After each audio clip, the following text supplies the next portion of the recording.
Is there a path to victory for Donald Trump at this point? No. Let's watch a couple pollsters on PBS with some hilarious takes 2 weeks before the 2016 election. Let's talk about where this race stands nationally. Peter, what does it look like? Well, it looks pretty uphill if you're Donald Trump. And on that side, you look at Hillary Clinton. She stands in much better shape. And the organizational efforts were going to be important for her. But I think she is primed to do very well on election night. How do you see it, Whit? If you look at an average... If you just left it there, maybe, but that's not what happens. Of recent polls, Judy, Hillary Clinton is ahead by about 6 percentage points. To put that in perspective, Mitt Romney lost to Barack Obama in 2012 by 4 points, and John McCain lost to Barack Obama in 2008 by 7 points. So the deficit now is somewhere between the 2008 and 2012 numbers. And Peter, how much do you trust polls, by the way? 2016 election was the biggest example of them being wrong, but they were very wrong again in 24. The election looked, according to the polls, close. It wasn't that close at all, actually. Former President Donald Trump is leading the national polls, only marginally.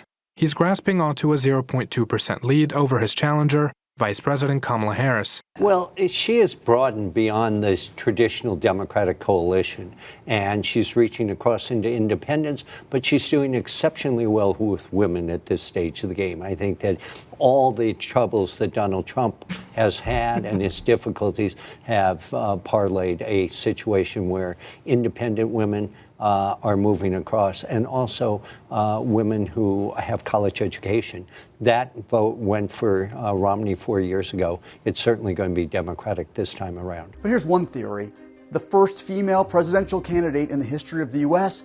failed to appeal to enough middle-class white women. It's shameful the way they frame this, by the way. Just say enough women didn't vote for Clinton. They frame it like this, probably to make people in their own office literally feel better. It's sad. Black voters and Latino voters of both sexes overwhelmingly chose Clinton.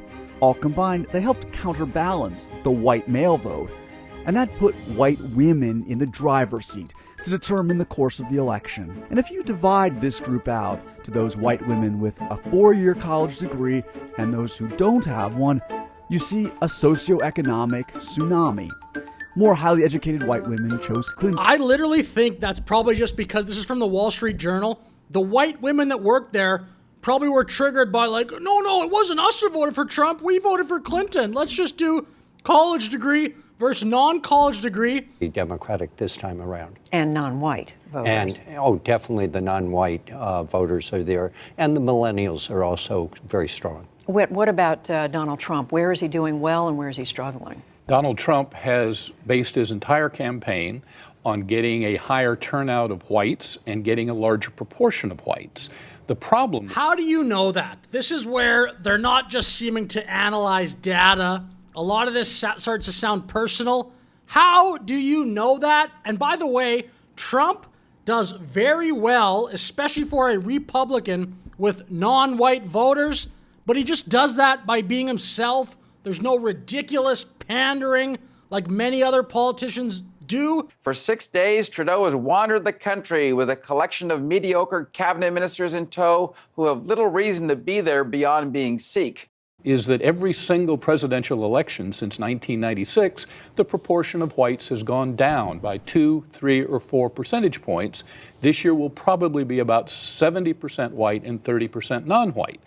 But trying to win a national election in this environment by getting a larger and larger share of a smaller and smaller proportion of the electorate is a losing strategic proposition.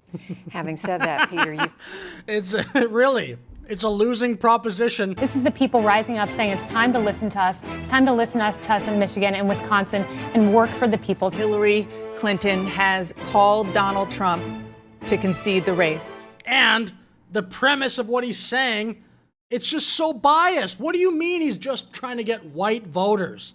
That's not how it works. He wants voters from whoever. These poor people are reaching the end of the road, and essentially they don't know what to do. The interesting thing is there were 3 women in the group.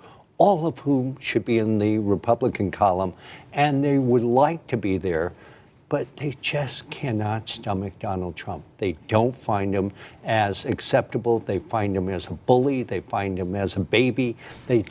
Everything about him bothers There are so many stories like this. Somehow pollsters always seem to randomly find these anti-Trump people. What about all the women that like Trump? Like, these stories are so common. So let's start with Donald Trump. I want a word or phrase for you all to describe Donald Trump. Patriot. Clown show. Hate monger. Idiot. Success.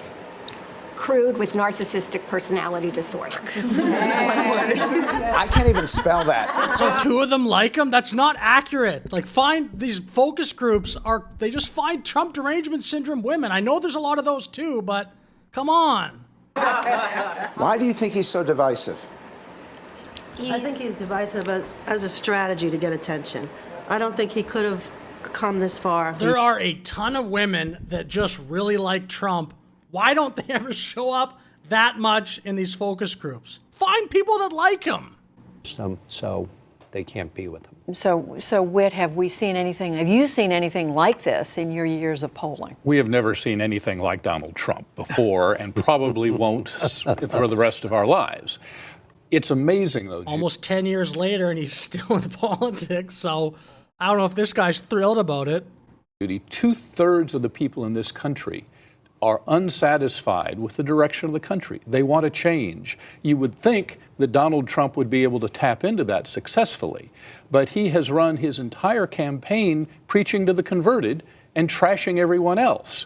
Consequently, he basically is ending the campaign. Is that an objective analysis? Obviously not. What's that guy even talking about? How do you prove what he just said?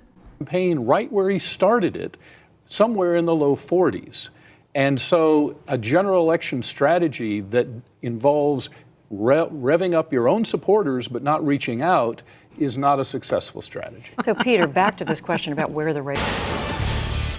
CNN now projects that Donald Trump will carry the state of Wisconsin. He will win Wisconsin with its 10 electoral votes. He's cracked the so-called blue wall that Hillary Clinton had tried to create. Look at how close he is. Right now, he has 257 electoral votes. He needs 13 more, 270, to be elected president of the United States. Is there a path to victory for Donald Trump at this point? No. And I say that obviously. What do you mean, no? Decision Desk has called Pennsylvania for Donald Trump. This means that Donald Trump will be the 45th president of the United States. Out is critical. And African Americans are less enthusiastic than they were in 2008 and 2012. Hispanics seem to be as interested, millennials much less interested. So I want to find a clip of him post-election. I ended up finding this clip where he's still defending the 2016 polls. Who won the election? Hillary Clinton. We measure the popular vote. We don't measure the electoral vote. Yeah, oh, sure. We got a heckler in the front row right to begin with. Oh, thanks a lot. So the polls weren't wrong? Oh, everyone that just said Clinton was going to win or Clinton has an advantage or that Trump has no path. That is so funny.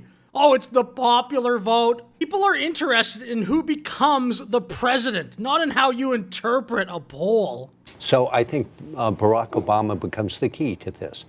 He has been an exceptional surrogate and essentially bringing them. Fawning over Barack Obama was so popular 10 years ago. And I think Michelle Obama has become sort of the moral center of this campaign. And there's nobody that we have found that is more popular. So I actually think the Obamas. Why? Again, it's the fawning over Michelle Obama too. Did you see what she said recently about the White House being expensive? She always complains. How we afford it, because it's expensive to live in the White House. As many people don't know. I mean, much is not covered. You're paying for every bit of food that you eat. You're not paying for housing and the staff in it, But everything, even travel, if you're not traveling with the president, if your kids are coming on a Bright Star, which is the First Lady's plane, we had to pay for their travel to be on the plane. It is an expensive. I actually have no clue, even the angle she's coming from here. I don't get it. Let me know in the comments if you understand. I have no clue what she's complaining about here. Of some kind for Donald Trump. It would be like drawing an inside straight. You're not in a good position. You don't have the cards right now. He would have to win every single swing state that's remotely close right now, and that's a very, very high hill to climb with less than 2 weeks to go. And we won Wisconsin, and we won Michigan, and we won Pennsylvania. With that said, I'll finish the video there. Thank you very much for watching. Like the video, subscribe, leave a comment. See you in the next one. Have a great day.